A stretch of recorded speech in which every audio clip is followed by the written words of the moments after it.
The representative of Pakistan has asked for the floor to make a further statement. I give them the floor. Thank you, Mr. President. My delegation has been compelled to take the floor to respond to the remarks by the Indian delegation. India has yet again relied on disinformation, deflection, and denial.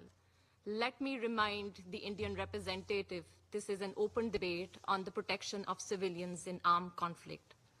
No amount of obfuscation can hide the facts. India brazenly kills and maims civilians in Indian-occupied Jammu and Kashmir, carried out blatant aggression against civilians in Pakistan, and sponsors terrorism and assassination in my country and across the globe.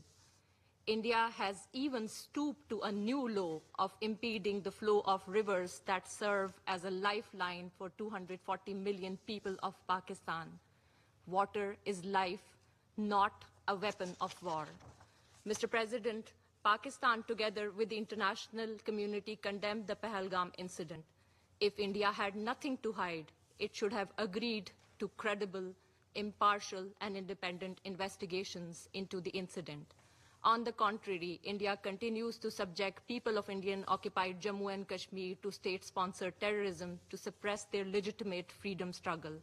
Between 6th and 10th May, India committed blatant aggression against Pakistan, launching unprovoked attacks on innocent civilians, killing 40 civilians, including 7 women and 15 children, and injuring 121 civilians, including 10 women and 27 children.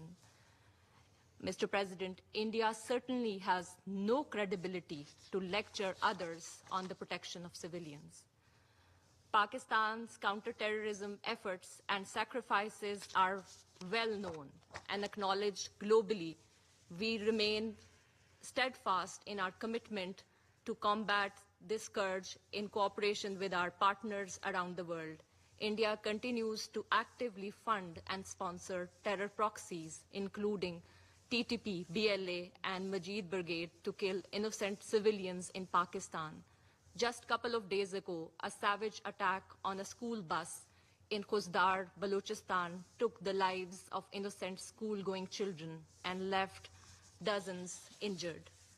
Mr. President, if India is genuinely committed to peace and security and good neighborliness, it should end its state-sponsored terrorism, cease its oppression of the Kashmiris, comply with its obligations under international law,